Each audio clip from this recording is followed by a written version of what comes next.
Ask Carlo. Private equity simplified.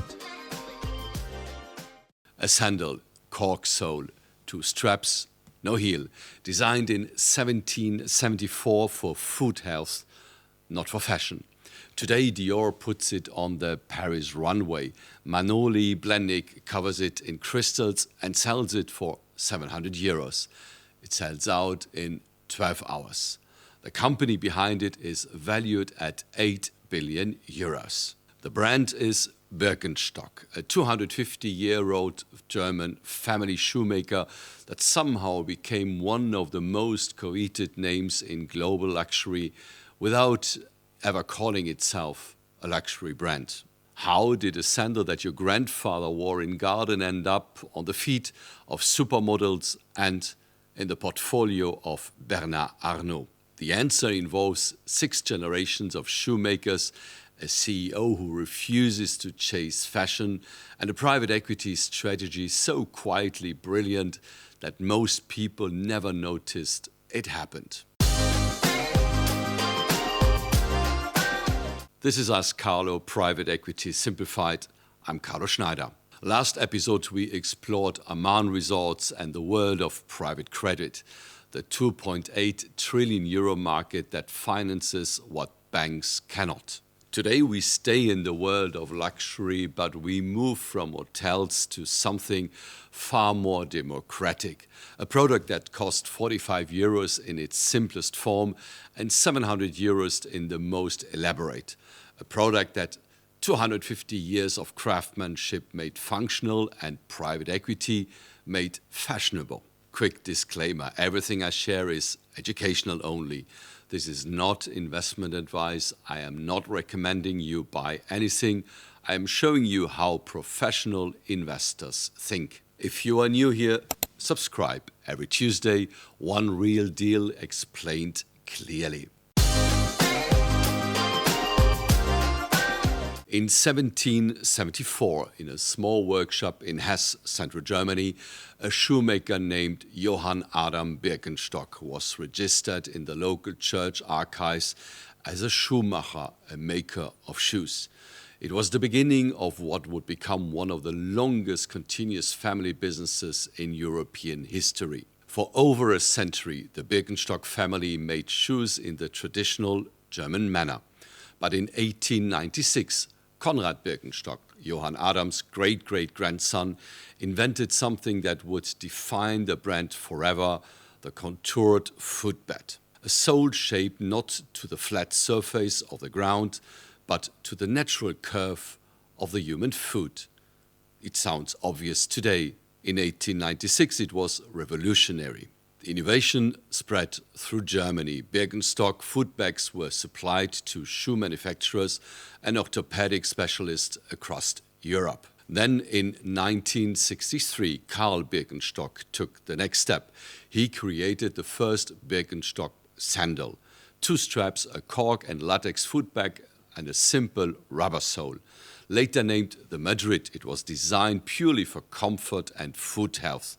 Fashion was not a consideration. Then in 1966, a German woman named Margot Fraser discovered Birkenstocks while visiting a spa in Bavaria.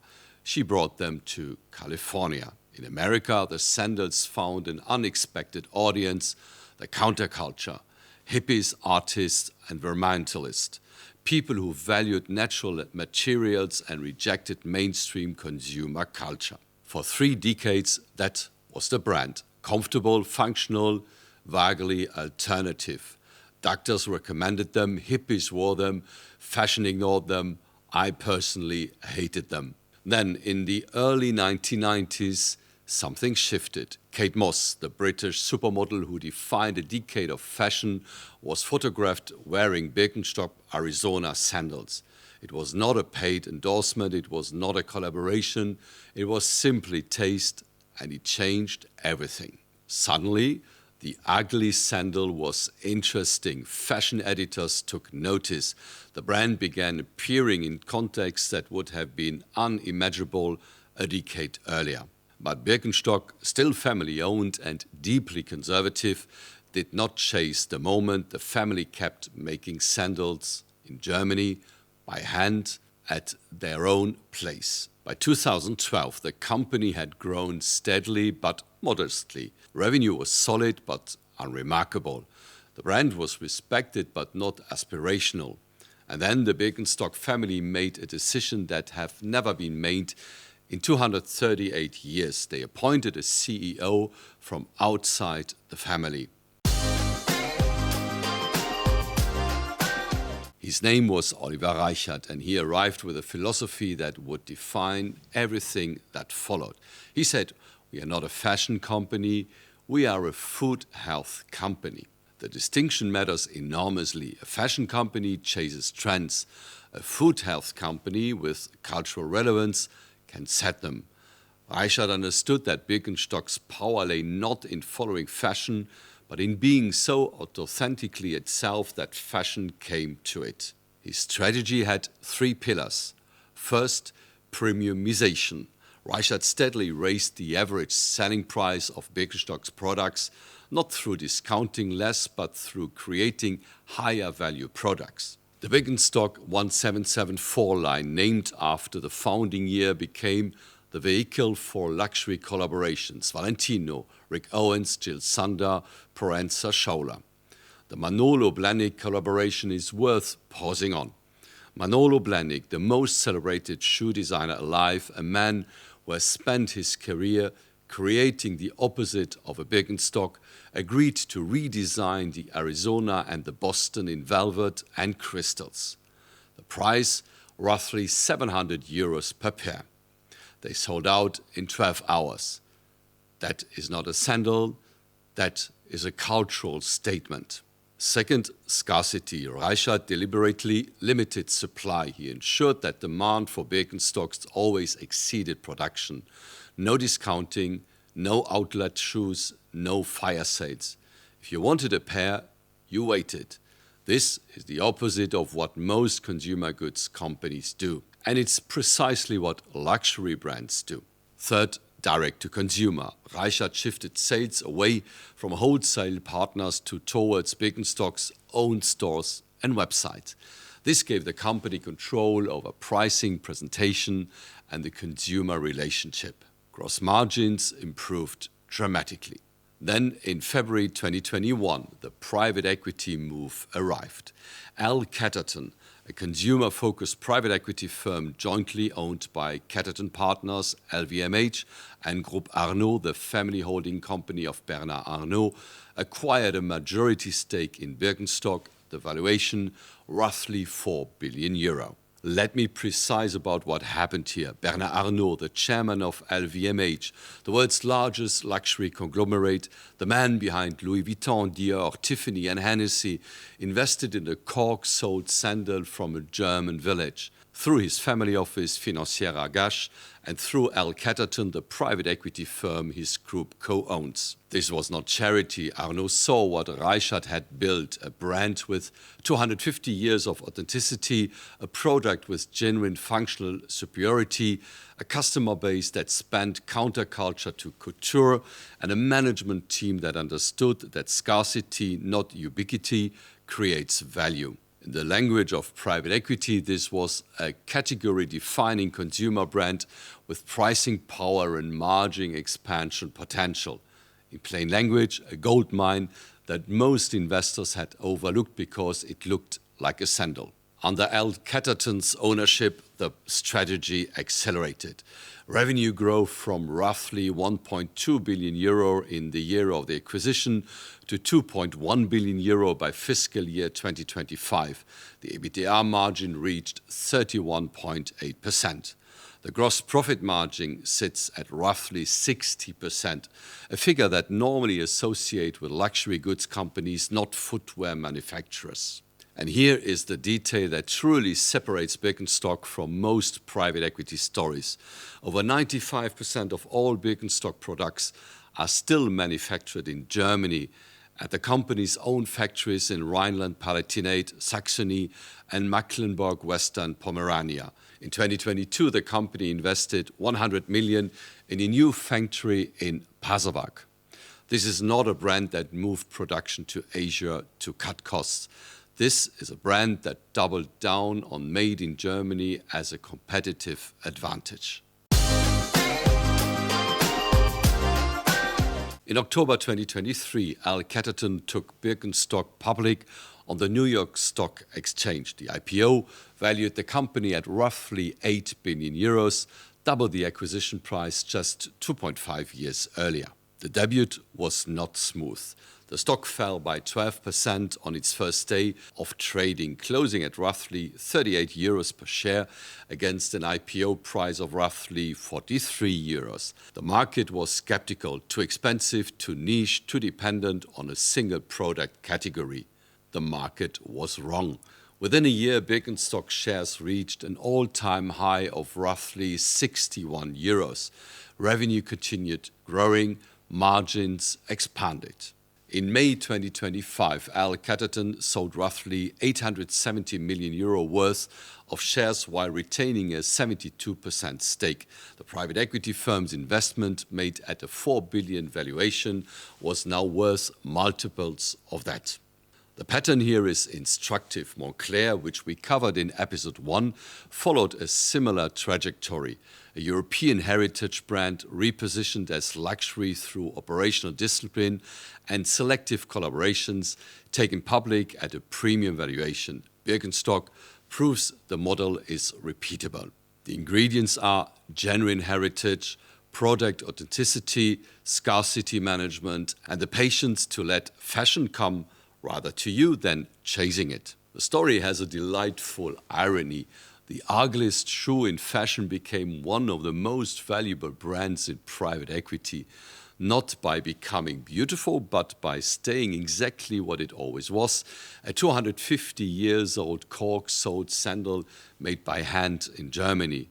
Private equity did not change the product, private equity amplified the perception. Time for the Jargon Buster. Today's term, premiumization. In business, premiumization means moving a product brand upmarket. Higher prices, higher quality perception, higher margins, not by changing the product fundamentally, but by changing how it is positioned, distributed, and perceived. Think of it this way. You have a vineyard producing solid everyday wine at 8 euros a bottle. Premiumization is not about making a different wine.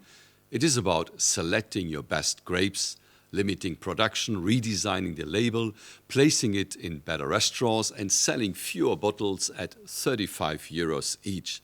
The wine may be identical, the margin is 4 times higher. This is exactly what Birkenstock did. The cork footbed is the same footbed Konrad Birkenstock designed in 1896.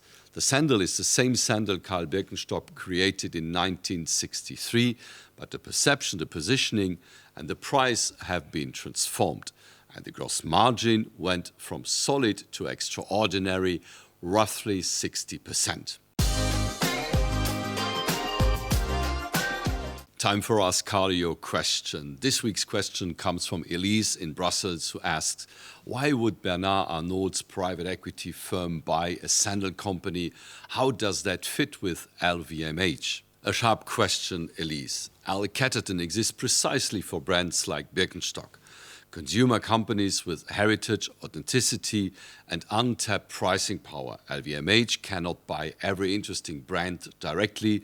It would dilute the portfolio. But through L Catterton, the Arnault ecosystem can invest in, support, and profit from brands that sit adjacent to luxury without being inside the LVMH house. The relationship works both ways. Birkenstock gained access to L Catterton's expertise in luxury positioning, direct-to-consumer strategy, and geographic expansion, particularly in Asia-Pacific, where revenue grew 31% in the most recent fiscal year. L Catterton gained exposure to a category-defining brand with margins that rival its parent company's own luxury houses. It is, in effect, the Arnault playbook applied at one remove. Find heritage, add discipline, amplify perception, capture the margin expansion. Today's metric, the gross profit margin. The ratio tells you how much of every euro of revenue remains after the direct costs of making the product. The higher the margin, the more value the brand is adding beyond the physical product. A typical footwear company operates at a gross margin of 40 to 45%. Nike, for example, sits at roughly 44%. This means that for every 100 euros of revenue, 56% go to manufacturing the product and 44 euros remain.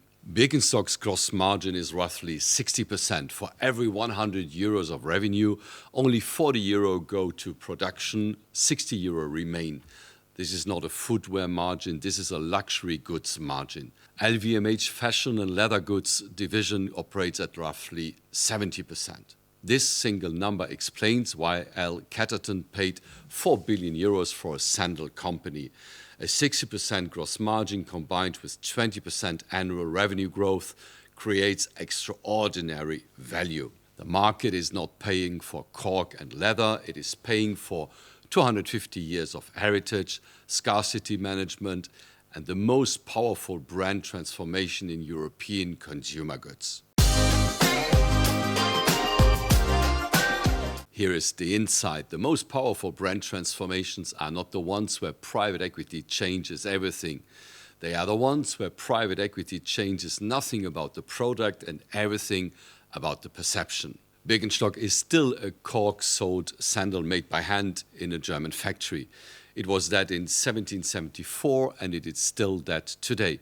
What changed is who wears it, where it is sold and what it means. That is premiumisation, and it is one of the most elegant strategies in private equity. Subscribe, share this with someone who owns a pair of Birkenstocks, and I'm sure you know many, and send your questions to the link in the description. Stay sharp.